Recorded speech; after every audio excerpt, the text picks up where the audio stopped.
Tonight Enlighten is excited to present Rowan Braybrook, who will tell us all about Madagascar. Rowan is Director of Programs for Northwest Natural Resource Group, overseeing research and educational programming for forest stewardship in the Pacific Northwest.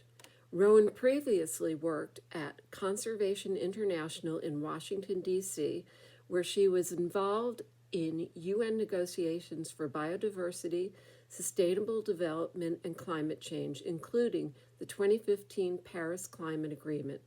She served in the Peace Corps in Madagascar from 2010 to 2012, working with communities on agroforestry, environmental education, and with the Missouri Botanical Garden. Rowan holds degrees from Middlebury College and Johns Hopkins University and lives right here in Bremerton. Please welcome Rowan Braybrook. Hope everyone's doing wonderfully today, and I know it's a wonderful sunny day here in Bremerton, so thanks so much for taking some time out of your day to join us for a little journey to the other side of the world. I will go ahead and share my screen so we can go ahead and get started.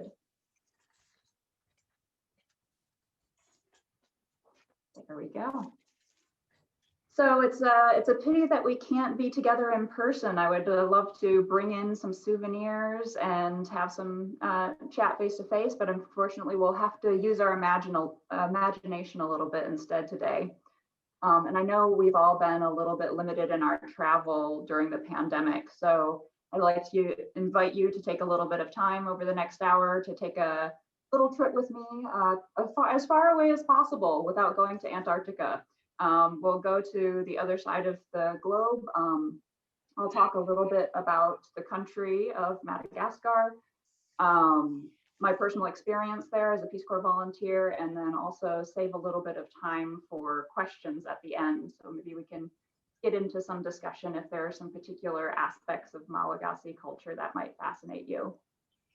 To get started, Malagasy culture places a really high regard on speeches, which are called kabaris in Madagascar, probably partially due to their oral tradition that they have in Madagascar. So, of course, I have to start my talk in the traditional way with a welcome and a short apology in Malagasy.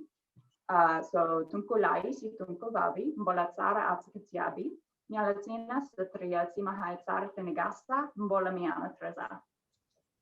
So just saying, ladies and gentlemen, welcome, thank you for coming, and I apologize for my terrible Malagasy. So the picture that you see on the screen right now is a picture of the area where I served in Madagascar. I was working in the far north of the country.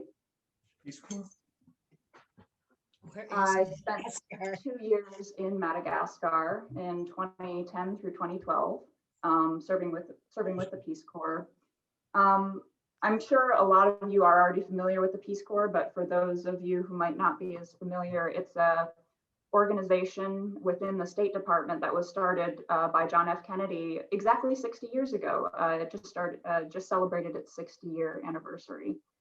And the vision of Peace Corps is to provide technical assistance to other countries while also providing bilateral cultural exchange.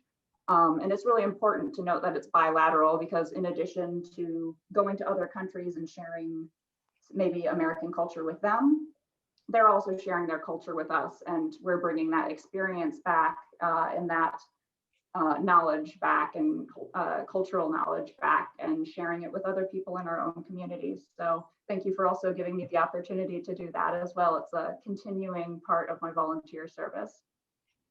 So at the time I served in Madagascar, there were about 80 volunteers there, probably by my second year there, in 4 different sectors: education, health, agroforestry, and small business development. When I first arrived, I actually was the part of the first group back after an evacuation. Madagascar has occasional political upheaval, usually not terribly violent, but still, of course, worrying from a political perspective. And in 2010, they had a coup d'etat, or I guess 2009, they had a coup d'etat. And because the because the Peace Corps is within the State Department, they pulled all non-essential personnel. So my group was one of the first group back, and it was kind of felt like, going into a little bit of a whole new world, since we were kind of a little bit starting from scratch. And I ended up working in the far north of Madagascar in an area that's called the Padilla Coast, in the far northeast, working in the agroforestry sector. I was working with the Missouri Botanical Gardens. They have a research reserve in the far north, and I ended up doing community development and education in the communities alongside the reserve. So I'll talk a little bit about my experience, but it's also important for me to say that Madagascar is a really large and diverse country. So this is just my experience. And if you talk to another Peace Corps volunteer, they'll probably have another experience as well. And I think there are 1 or 2 other Peace Corps volunteers in the meeting today. So if they want to speak up during Q&A, they're very welcome to. Always good to get some additional perspectives. So when I say Madagascar is the other side of the world, I mean it pretty literally. It's about 40 hours to get there to where I was living. You have to go to the East Coast and then catch a flight to Johannesburg, South Africa, probably spend the night in South Africa before catching the once daily flight over to Antananarivo, which is the capital in the center of Madagascar. And then I was actually located just north of Sambava in the far northeast, which is another flight within Madagascar. The roads are so bad in between the capital and Sambava that it's necessary to fly there often unless you want to travel for about 50 hours on some very bad roads. Madagascar is a pretty big country. It's about the size of California or the United Kingdom, but still mostly rural. It has a population of about 20 million, but only about 1 million or so of those live in the capital city, and the rest are spread throughout the country. And Madagascar has this central area that's called the highlands. So it's much higher in elevation, much cooler. It's actually quite temperate for most of the year. Whereas on the coast, it's much more what you might be thinking of the tropics and the Tropic of Capricorn, where it's quite hot and tropical in the north and kind of a little bit deserty in the south. So Madagascar wasn't actually settled by humans until about 1500 to 2000 years ago. Madagascar lies pretty near the coast of Africa, but interestingly, the original settlers, the human settlers in Madagascar were from Borneo. The same migration that ended up settling the South Pacific also settled Madagascar, where people in outrigger canoes coming from Indonesia, and more specifically Borneo, spread out across the South Pacific and also Indian Ocean, and started settling in Madagascar about 1500 to 2000 years ago. And after they initially settled, of course, bringing rice with them, and if you go to the highlands of Madagascar, sometimes you can kind of be forgiven for thinking you might be somewhere in Southeast Asia, because there's rice growing everywhere, and you definitely get this feeling like, is this Indonesia? But also some Bantu peoples from East Africa and some Arab traders from the Middle East also came and settled mostly along the coasts. So it's a really interesting cultural mix within Madagascar historically, and it's also, speaking on the ecology side of things, because humans weren't there until about 1500 years ago. The species in Madagascar, which is probably something, if you know one thing about Madagascar besides the cartoon movie, you probably know that there are a lot of really interesting species there. And part of that's because humans didn't settle Madagascar until quite late. So there was a lot of time for different animals to evolve in isolation on the island. So just a tiny bit of history of Madagascar. Madagascar has a number of different ethnicities and tribal groups across the country. In the kind of center of the highlands, it's the Merina tribe. which ended up spreading out and kind of centralizing Madagascar into their own kingdom in the late 1700s and early 1800s. And I mention this because it's a really interesting case study within the context of Africa. A lot of countries in Africa, when they were colonized, were divided up along colonial lines without very arbitrarily, without taking different ethnicities and different tribal groups into account. Madagascar had a bit of a different experience from the rest of Africa in that regard because they had a Malagasy identity prior to colonization and had a centralized monarchy for a number of years. You might think of something like Hawaii as a kind of similar example where Hawaii became a centralized monarchy before it was colonized as well. So Madagascar had a little bit of a different trajectory. It resisted colonization for a number of years. They had a rather famous queen, Queen Ranavalana. I'm not sure if I'm pronouncing that right, but she reigned for about 30 years and felt very threatened, understandably in retrospect, by the increasing numbers of British and French missionaries who were coming into the country and, you know, trying to spread Christianity, maybe taking over some of the businesses. So she ended up prohibiting Christianity and pressuring a lot of foreigners to leave. And then her reign also saw a lot of regular warfare internally, forced labor, harsh trials by ordeal. There are all of these lurid tales about how she would make her detractors drink poison and see if they were lying based on whether or not they lived after that poisoning experience. But it's really hard to tell how much of that is real and how much of that's kind of colonial propaganda of there's this crazy queen down in Madagascar, we have to go save the people. So there are some really interesting historical tales of this kind of the Mad Queen of Madagascar from what would be kind of the American Civil War period and just before. So some really interesting tales there. The buildings that you see just above her portrait is the palace in Antananarivo, which is where she resided, and part of that complex still stands today. And Antananarivo means the town of 1,000 because there's this idea that there are 1,000 warriors guarding the town and ready to defend it.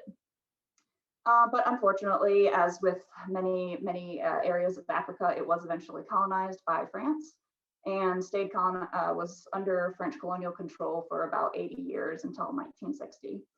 During the 1960s, a lot of different areas of Africa had independence movements rise up and were able to kind of break free of colonialism. So I mentioned there are a number of different tribal and ethnic groups within Madagascar. There won't be a quiz, so you don't need to memorize any of these names, but wanted to show it because there is really a lot of cultural diversity even within Madagascar. So I was living in the far north here in the yellow areas, kind of right between two of the yellow areas. So that was kind of the traditional territories of the Betsmisaraka and Simieti peoples.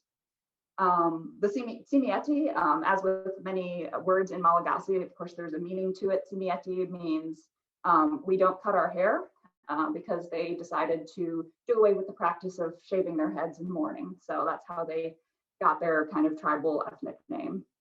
I mentioned the Marina already.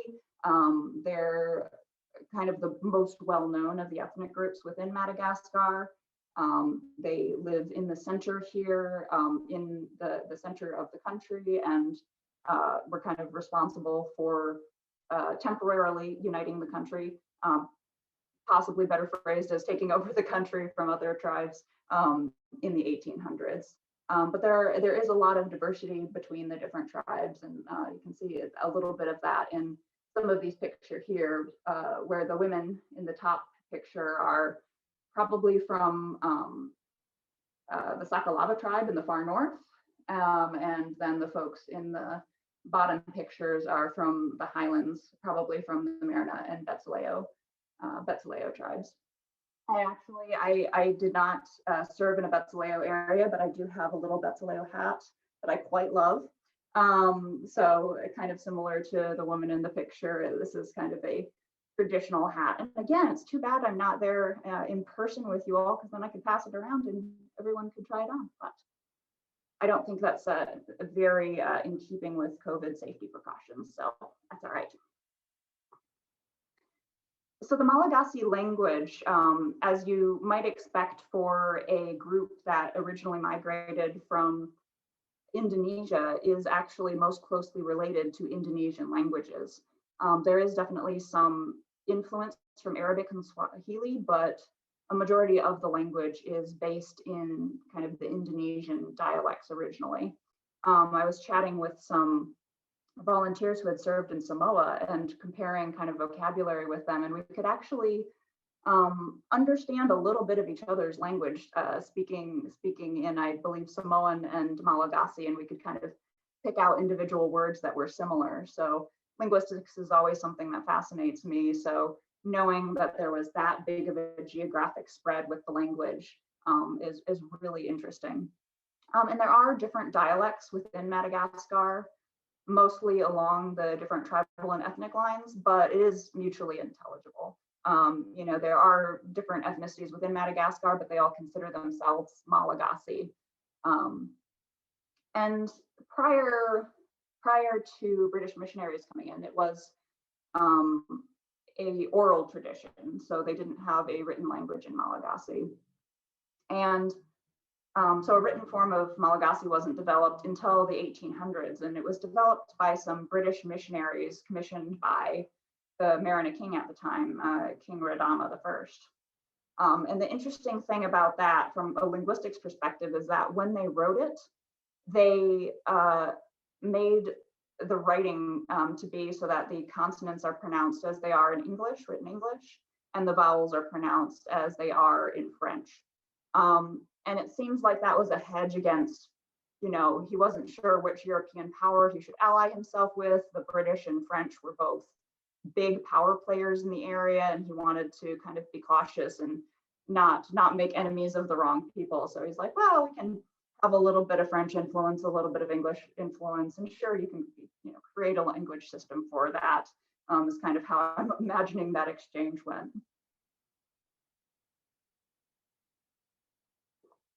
So I wanted to give a little bit of a visual of different areas of Madagascar to show a little bit of the diversity between the different areas.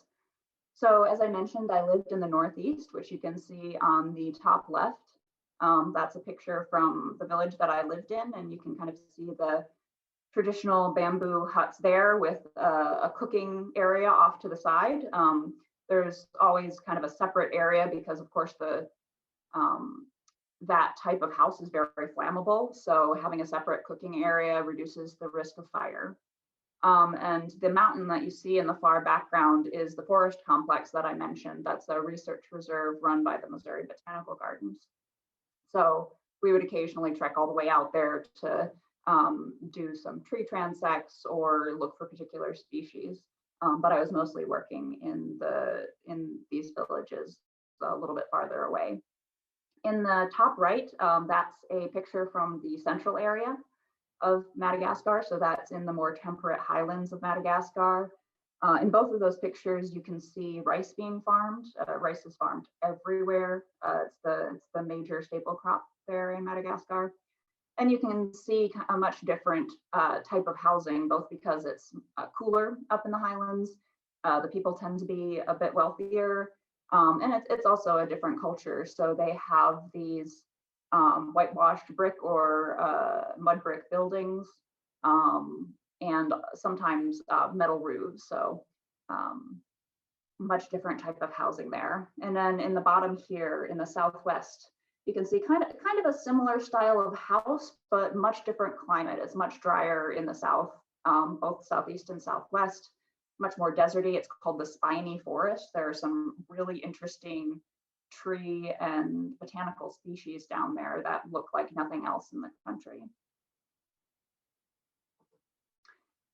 So it would be kind of irresponsible for me to show all of these beautiful pictures of Madagascar without at least touching on some of the issues facing the country. I did kind of centralize all of the depressing stuff in one slide because it's a little too sunny to talk too much about it, and I want to get to the more fun stuff, of course. But there are a lot of issues within the country due to a lot of different factors. The country ranks about 170 out of 190 on the Human Development Index. So that's looking at health and education outcomes around the world. And Madagascar is extremely low on that list. There's really a low rate of access to electricity, high levels of illiteracy, and the world's fourth highest rate of chronic malnutrition. So that's especially visible in children, where quite a few of the population of children, I think about 40% of children under about 5 years of age suffer from stunting, which usually means they aren't getting enough protein and vitamins in their diet and aren't growing like they should. And that's always been a bit baffling to me, because Madagascar can grow their own food. They're not in a war zone. So why would that be happening if food is being grown? But at the same time, there's definitely a lack of education, and there's also been quite a few issues with famine in the country. So the lack of education and issues around drought can really take a toll on people's survival. And Madagascar is very dependent on natural resource use. It's a very subsistence agriculture heavy country where most people are growing their own rice, getting foraging foods from the forest, especially in rural areas like the area where I was living in, of course, less so in the cities, and building their own houses. There's a very high level of poverty where a majority of the country lives on less than $2 a day. And in a lot of areas of the tropics, and if you're able to build your own house, in some ways you're able to get farther with less, because you do have that ability to grow your own food and be able to live close to the land year round. But it still definitely limits a lot of the development within Madagascar, and is really especially visible with education and health outcomes, like I mentioned. So I was working in the agroforestry sector, so I tend to be very aware of a lot of the natural resource issues. There's definitely a fair amount of resource exploitation in the country. Rosewood and ebony and different rare tropical tree species are being poached and sold abroad, which means then that income isn't circulated in the local economy. Sapphire, iron ore, and other natural resources are being mined, but most of that income is also going to foreign countries like China that are taking resources out of countries like Madagascar and not really investing in local literacy and infrastructure and the things that would help improve the country in the long term. And then I already mentioned drought, but different natural disasters like drought, like hurricanes, have really hit the country hard. And that's really been, there are a lot of reasons for all of that, but it's definitely not been helped by some of the political issues. There's a fair amount of political upheaval and corruption that's really limited a lot of foreign investment and foreign support. When I was there in 2010 through 2012, the American government wasn't recognizing the Malagasy government, which limited the types of aid that it was able to get. There has been some positive signs recently with more of a peaceful transition of power, but definitely still a lot of issues in Madagascar to be aware of, and a lot of those issues impact not just human health but also environmental health because of all of the different pressures from agriculture and wood fuel use on the forest and animal population as well. But speaking of the animal population, we can transition into something a little bit more positive and what Madagascar is really famous for, which is Madagascar's biodiversity. Excuse me while I take a drink of water. Island biodiversity and island biogeography is a super fascinating topic, one that I really can't do justice to in just a couple of slides. But essentially, we are looking at, with island species diversity, both the size of the island and how far it is from the mainland. And I mentioned in my title of the talk, the eighth continent. And that's been a nickname given to Madagascar because of how large it is and because of the amazing species diversity that they have there. You know, it's a single solid landmass that's relatively near the mainland of Africa, but still far enough that there isn't frequent travel in between Madagascar and the mainland through the Mozambique Channel. So that means a lot of the migrating species, whether accidental or intentional, that have ended up in Madagascar have been able to evolve there in isolation. Being on an island provides a geographically limited natural lab of evolution. So you can really look at the population growth and in some cases the extinctions there, and really get an immediate sense of what are the pressures that cause the species to develop, what are the pressures that might have led it to extinction. And Madagascar is large enough that it's able to hold a fairly diverse set of species there. Some of the smaller islands, especially if they're farther away, have fewer unique species there, and they tend to go extinct pretty quickly. So I'm sure all of you have heard of the dodo. That's a large terrestrial bird that was in Mauritius, which is an island off the coast of Madagascar, so kind of an island off the coast of an island. And they went extinct quite quickly after humans arrived because, again, a lot of reasons, but it was a small island. There wasn't a lot of places for them to really spread out their population. So it was a small population to begin with, and they didn't have a lot of natural predators because other types of animals didn't really evolve there. So they didn't evolve in the presence of natural predators. So if biogeography and biodiversity and evolution is at all of interest to you, I highly recommend this book called The Song of the Dodo by David Quammen. Priya mentioned it in her introduction, and it's one of my favorite books that kind of explains ecology and evolution. There are some more academic texts out there. There's a book by E.O. Wilson called The Theory of Island Biogeography. So if anyone wants to go really into depth, there are definitely books out there, but The Song of the Dodo is a really kind of pop-sci interesting book about how in geographically limited areas animals evolve and potentially go extinct, and what that means for kind of the future of a lot of these animals. So speaking of extinctions, Madagascar used to have more animals than it does now. They had several really high-profile extinctions after people were introduced as an invasive species about 1,500 to 2,000 years ago.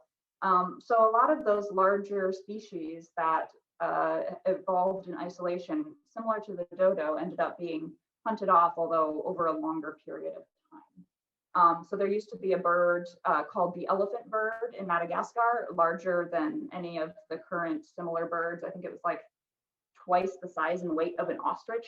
So very, very large bird that you would not want to meet in a dark alley.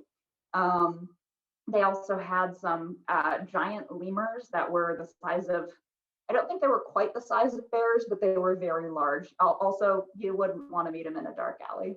And then they also rather adorably had Pygmy Hippos, because that had kind of a reverse evolution where hippos need so much space that when they came over from the mainland of Africa, they actually had less space and ended up growing smaller and smaller as they evolved on the continent of Madagascar. See, I just said continent because it's the eighth continent. So these days, there are very few large animals in Madagascar. One of the reasons that lemurs are so famous is that they're one of the largest native species on the island. Malagasy, they tend to use French terms for a lot of foreign animals. And they don't actually have Malagasy terms for a lot of large animals. It was kind of reminding me when I was thinking about the talk this morning of a time when one of the kids came by my house in Madagascar and said, "Hey, Rowan, um, the madame, the shopkeeper wants to talk to you. You should come along." So ended up going over to the shop, and they had somehow gotten their hands on a puzzle of a polar bear, and were very confused about what this puzzle was depicting, because it couldn't be, it wasn't a dog, it wasn't a horse, it wasn't a cow, and cows are by far the largest animal in Madagascar. What on earth was this strange creature? So ended up having to use the word big animal quite a bit in Malagasy, because there weren't a lot of species to compare it to, because in Madagascar, very few large species exist, and the ones that do exist, like cows and horses, were imported from mainland after a few waves of settlement had gone past. But to the very popular lemurs in Madagascar, they are primates that are native only to Madagascar. And they were probably on the island when it broke off from the African mainland, which was about 160 million years ago. So they've evolved in isolation for a very long time. And because there's a lack of some of these other animals in the Madagascar island ecology, the lemurs actually fill a lot of the ecological niches that are normally occupied by other species. So other countries might have squirrels, monkeys, woodpeckers.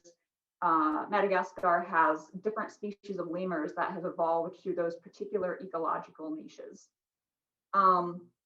And one good particular example of that is the eye. So if you look kind of to the bottom right of this picture here, the eye is this very odd ET extraterrestrial raccoon looking lemur. It's, I have to say, not terribly attractive. It's a little scary. It has these crazy long skeletal fingernails and fingers. And the reason for that is because they evolved to take the ecological space of woodpeckers, where they go into hollows of trees and use these long fingers of theirs to poke into trees and withdraw insects to eat. And as a very odd little side note, the eye, which kind of sounds like yes, yes in English, in my area of Madagascar, it was called the ehe, which means no, no.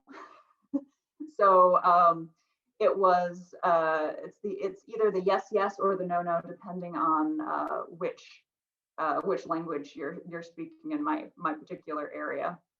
If the eye is sounding a little bit familiar, there is a book by Gerald Durrell, the famous naturalist, called The Eye and I, which is a book of essays where, among other things, he's trying to get some eyes for a zoo that he's starting. So he talks a little bit about them and their ecology and their particular niche within the ecology of Madagascar. But there are a lot of other species of different sizes. There are some tiny little mouse lemurs that are just a few inches long. There are fairly large teddy bear looking indries, which is the bottom left image, which they're probably about the size of a small child, almost a monkey size. And then kind of in between, lots of different sort of cat and squirrel sized lemurs, many of whom are very hyper specialized to very particular ecological areas within Madagascar, where they might just eat bamboo around a particular lake, and that's where they exist. The exact number of lemur species isn't really known, because every year they find new species and identify new species. So I think they're at around 130 lemur species right now. But many of those only have about a few hundred individuals left because they are so hyper specialized to different areas. If there is one thing a lot of people have heard about Madagascar, it is the movie Madagascar, which then brings us to the very critical and hard-hitting question of do lemurs actually sing and dance? If you are not familiar with the movie, you can ask an under 20-year-old near you. But it is a movie about a number of animals, supposedly in Madagascar, that doesn't really represent the species diversity of Madagascar very well. But there is a lemur called King Julian, who I have to say is probably one of the more accurate things in the movie. He is a ring-tailed lemur. But his famous phrase is that he likes to move it, and dance. And it's not really accurate to say that ring-tailed lemurs sing and dance. They're a little on the lazy side. They prefer outdoor yoga, sitting in the sunshine, wandering around in family groups in kind of the south central area of Madagascar. So I don't think that King Julian is a really fair representation of the ring-tailed lemur species. However, when it comes to singing and dancing, there are some other lemur species that do fill those ecological niches. So the Indri lemur that I mentioned earlier, that's kind of one of the larger lemurs in Madagascar, also kind of in the south central area. They are arboreal, so they're up in the trees, and they are very loud. If you've heard howler monkeys, it's a little bit similar to that, where in the mornings you'll hear them howling out across the forest in the early morning. So I guess we can kind of call that a singing lemur. And then on dancing, there are actually a type of lemurs called the dancing lemurs. They're called sifrikas, and they do in fact like to move it, but it's because they're trying to get from tree to tree in the most efficient way possible. So they have this fairly graceful back and forth jump that they do in order to get to the trees. And if you do look up dancing lemur on YouTube, you will find some videos of these, sometimes set to music of them dancing across the Malagasy landscape or in southern Madagascar. So going a little bit into the work that I did while I was there, I worked alongside the research reserve that I mentioned, which is the Makaruvina Forest Complex. It's about a 8,000 hectare, which is about 18,000 acre reserve in the north that was used to research different tree and animal species by the Missouri Botanical Gardens and some of their academic partners. So I didn't do that work much directly. I was leaving it to the researchers and focusing on community work, but I did get out into the reserve a number of times to kind of help support some of their research, which was a really interesting peek into a lot of the work that they were doing. We would often go with guards because there were occasionally poachers in the area, specifically rosewood poachers, although occasionally some lemur poachers as well, but mostly looking for rare wood species. And we would go out for several days doing tree transects, looking for particular lemur species. There was always this persistent rumor that there were some ghost lemurs in that particular park where we were working. This is a picture of the lemur that I'm talking about in the center. They actually do exist, but they're in another park, and we were never able to confirm that any individuals had migrated over to the complex that we were working in. But they are very pretty. Another species that unfortunately only has about 300 or so individual members left. So the community work that I was mostly focused on was a lot of education and some health work with the community, and trying to infuse a lot of that with some environmental perspectives in that work as well. On the top left, that's part of the English club that I worked with. We also did a world map project. Rather humorously, in retrospect, the only dictionary I had at my site was from the early 90s. So when I was trying to figure out the French names to label this world map, there were a lot of countries that no longer existed and a lot of new countries that didn't exist in my dictionary that I was kind of trying to figure out the spelling of. So if you ever visit my site on Zangoveratra in northern Madagascar, please don't look too closely at Eastern Europe because I can guarantee the spelling of some of those countries is a little wrong. I didn't have access to Google at the time, so it was a little difficult to predict some of the old USSR names. But I also worked in exchange with a number of other volunteers in the area. In the bottom left, that's a high school group that we did a health exchange with, where one of the health volunteers and I visited each other's schools and did kind of a combined health and environmental education module within those classes. So, you know, we would start by singing songs about AIDS prevention with the class, and then start talking about lemurs and why lemurs were so unique, and what some of the issues facing them were, and using lemurs really as kind of a touchstone species for the rest of the forest and a lot of the other species in the forest that might be lost if the deforestation trends continue. I also started on the bottom right, middle school library. Middle school was the highest level of educational attainment that kids could get in my area. In order to get to high school, they would have to go to one of the major cities in order to enroll. So we started a bilingual library at the middle school there, with actually some help from the embassy, which was really nice. They were able to secure and ship some books for us. That was very helpful. And then I also worked on well building in a number of areas. A lot of the communities really close to the research reserve would go into the reserve in order to get some of the fresher stream water, but there was still a pretty high rate of illness. So we tried to expand their access to wells, especially at the schools, to get them better freshwater access. And I tossed up a picture of the NGO that I worked with in order to get funding for the wells that I worked on. I don't work with them directly, but they did help me a lot when I was in Madagascar. So if you're ever thinking to yourself, you know, well building in you know, different countries around the world, that sounds like something I'd like to do.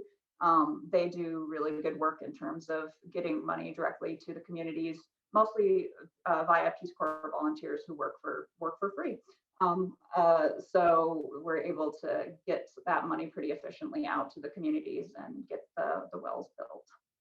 So it's a great organization if you want to support similar projects. And then vanilla is one of the really unique things about the area where I was in particular. I was living on the Vanilla Coast. Something that you may or may not know, vanilla is an orchid. It's native to Mexico originally.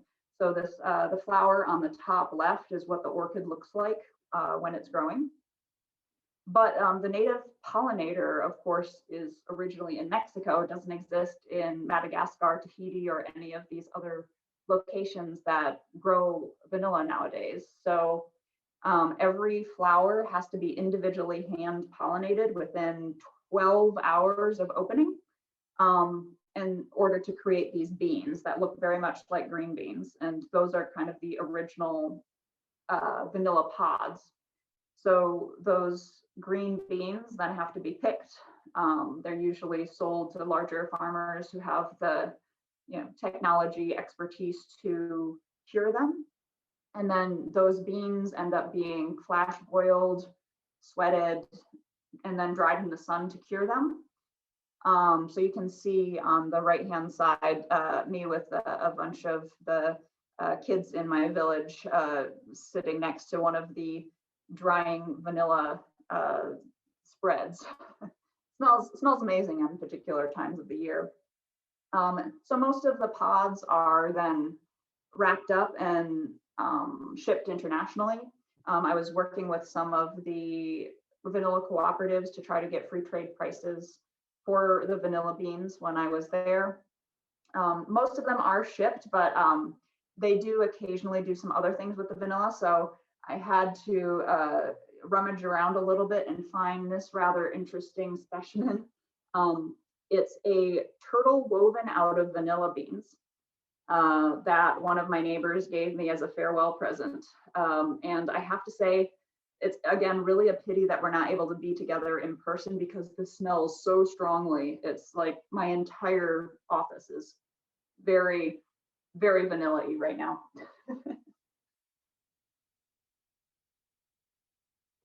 All right, food in Madagascar. I showed some pictures earlier of some rice fields being grown. Rice is definitely the #1 staple food in Madagascar. It of course varies a little bit based on where you are within the country. Some of the drier areas don't eat it quite as much, but in the areas where I was in the north, people ate it 3 meals a day and often unaccompanied. So it would just be a giant pile of rice three times a day, and occasionally with a little bit of greens on the side. So the left picture here, by the way, rice is called vari. It's a really important, if you ever go to Madagascar, a very important word to know because that is what you'll be eating a lot of. The picture on the left here is some of the ladies at my local market making fried plantains and mufugasi, which is Malagasy bread. It's a little bit like an English muffin and is one of the local breads that they would make at the market and sell, mostly cooking it over charcoal. And then on the right-hand side, I'm with another volunteer at her host family's place, enjoying tucking into large plates of vari because that is how you nourish yourself in Madagascar around a communal table with a lot of rice. In Madagascar, they even end up drinking the rice in some cases. There's a drink called Ranampangu, which is made by intentionally burning a little bit of the rice at the bottom of the pot and then boiling a bunch of water in that pot. It's definitely an acquired taste, not something that usually when you sip it initially is something that you think you would like, but it's safe to drink. So you end up, as a foreigner in Madagascar in particular, knowing that was safe to drink anytime we went to people's places and were offered this burnt rice tea is, it was quite nice. It's like, oh, I can actually, drink that, even though it tastes like burnt rice, but you end up really liking that taste after a while. So I wanted to make sure I left time for questions. So I did want to share a couple of ideas if you want to learn a little bit more about Madagascar. There's a documentary called Madagascar that's on Amazon right now. That is a documentary about women and modern economic issues. It's a relatively short documentary, but really interesting one. If you're interested in the wildlife in Madagascar, actually quite a few years ago, David Attenborough came out with a 3-part wildlife documentary called Madagascar. And then just a couple of years ago, the first Malagasy novel in English was published, and it's called Beyond the Rice Fields by Naivu. So if you want to dive into maybe kind of some fictional historical Malagasy culture, I think the book takes place in the 1800s. That's definitely a good place to start. And then a number of TV shows have also visited Madagascar.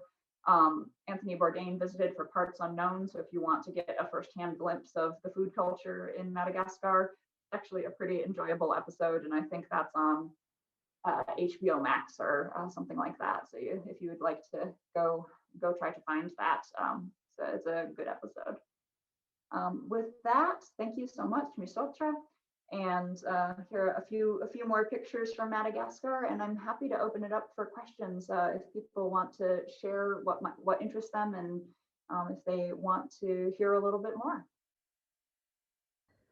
Well, thank you so much, Rowan, for talking with us. It's been a great conversation, and I really appreciate your knowledge and the great slides you showed and the vanilla. Who knew? We do have a couple of questions. One of them is tourism a major industry? It is an industry. It's not major in comparison with some other countries. It's kind of interesting because, you know, mentally in an optimal world, you know, I don't know if I should say optimal, but you know, Madagascar could be the Bali of Africa in some ways because it has such beautiful, beautiful natural areas. But it really hasn't developed that way for a number of reasons. You know, they don't have great infrastructure, um, and you know, they don't have a lot of areas that necessarily attract, I guess, what you could consider mainstream tourists. But there are quite a number of tourists that visit because they really want to experience the natural world of Madagascar. So people who want to see lemurs firsthand and go to the Avenue de Baobab in southern Madagascar and see the trees there. So there is some tourism. It tends to be pretty concentrated in a few specific areas, particularly in the north. And there's some adventure tourism as well. But it's not, I would say, heavily touristed. Another part of that same question is it indigenous or is it a result of foreign investment? The tourism? Yeah. A bit of both. I would say a little bit more foreign investment, especially in the kind of resorty areas. But again, the tourism infrastructure hasn't developed hugely in most areas of Madagascar. So when people are traveling away from those central touristy areas, it's quite local, where, you know, the same hotels that you would be staying at are places that Malagasy people stay at when they're traveling around. And there's another question with that same idea. Will it be a factor in raising the standard of living, thereby enhancing the economy? I think it could be if it's developed in a wise way, and there are certainly some eco lodges and national parks that have done a really good job in trying to attract a kind of ethically minded tourist that wants to experience Madagascar.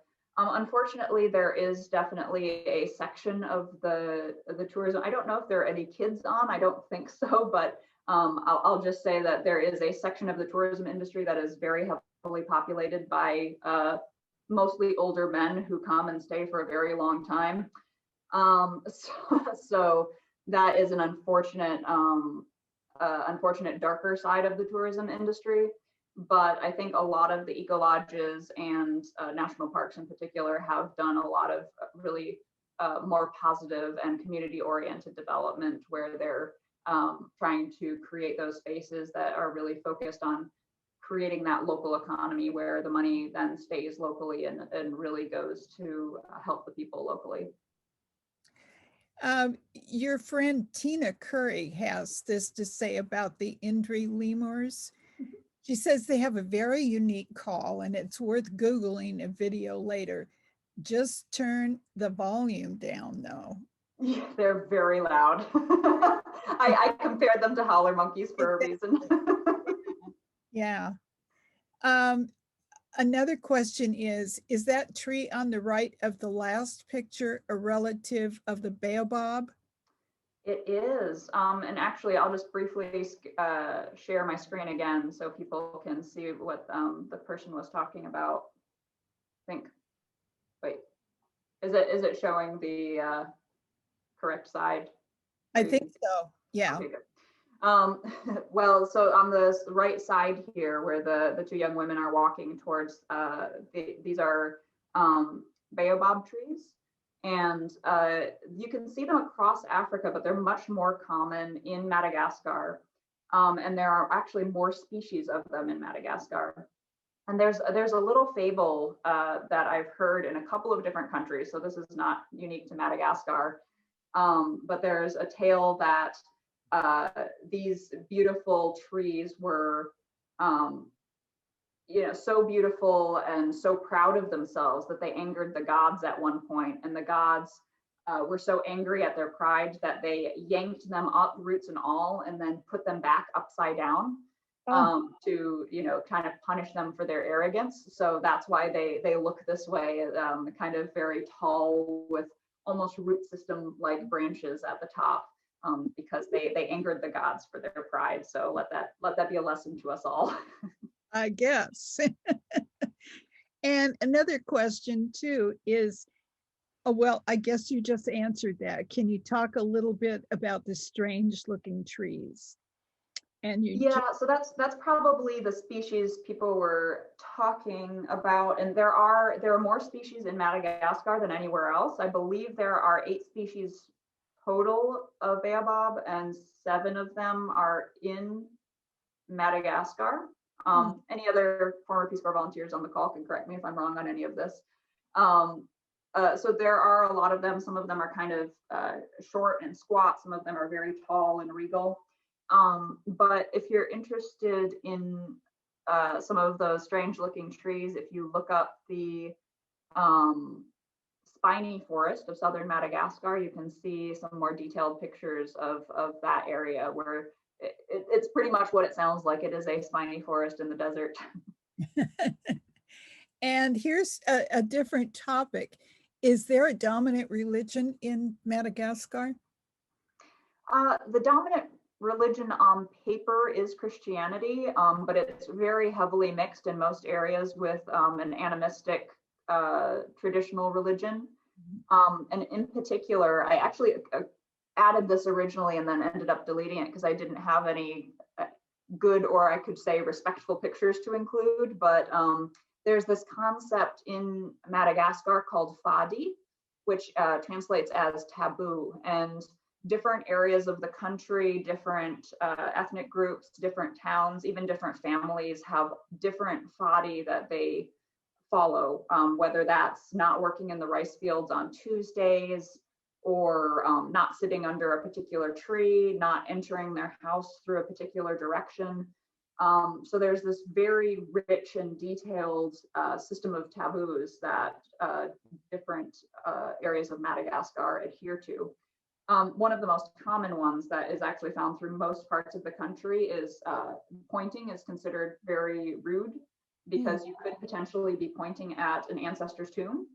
So most Malagasy people will point with their full hand, or with their fingers, or with their mouth when they're pointing, in order to avoid offending the ancestors. So there is Christianity in most of the country. A lot of churches, a lot of Malagasys will go to church on Sundays, but it does tend to be pretty heavily mixed with kind of a more animist religion. And then there is also Islamic influence in the north of the country. I think about 10% of the country is Muslim, mostly concentrated in the north. Thank you. Another of our audience wanted to have you hold up the turtle so we could see it better. There. Oh, so, there. Yes, it's yeah. It's a little lumpy, so that's why it probably doesn't come across terribly well on video. But it does have these adorable little eyes, and it smells very strongly of vanilla. It's very cute. It was a wonderful gift, and a very surprising one to get. Just like, here's a brown lump. Wait, what is this? Almost afraid to smell it. Oh, this is lovely. Another question is the Africa component to the Madagascar people, the Bantu, and where are the Bantu people in Africa? I don't know if I can answer that really specifically. The Bantu people is kind of a broad term for people in southeastern Africa. I think mostly in the Mozambique area, and then a little bit farther than that geographically, where it's kind of talking about the traditional area that a lot of those folks are from. So yeah, that's where a lot of the African migrants about 1,500 years ago came from, was probably the coast of Mozambique, although it's somewhat speculative. And another, well, I guess it's more like a comment. This is from Jess and Erica. Mhm. They Also say, former Peace Corps volunteers, so they know what yeah, they're talking about. there's also, as far as I know, people talking about it. A lot of tourism is dominated by French people. There's a popular destination in a town in the Highlands called Lemur Island or something like that. It's very popular, but French owned. So sometimes it's hard for money to get into the hands of the Malagasy people. Yeah, I think I've heard of that destination as well, and I think that that's a good point. As you know, because the country was colonized by France, there tends to be a very heavily French influence, and a majority of the tourists are French.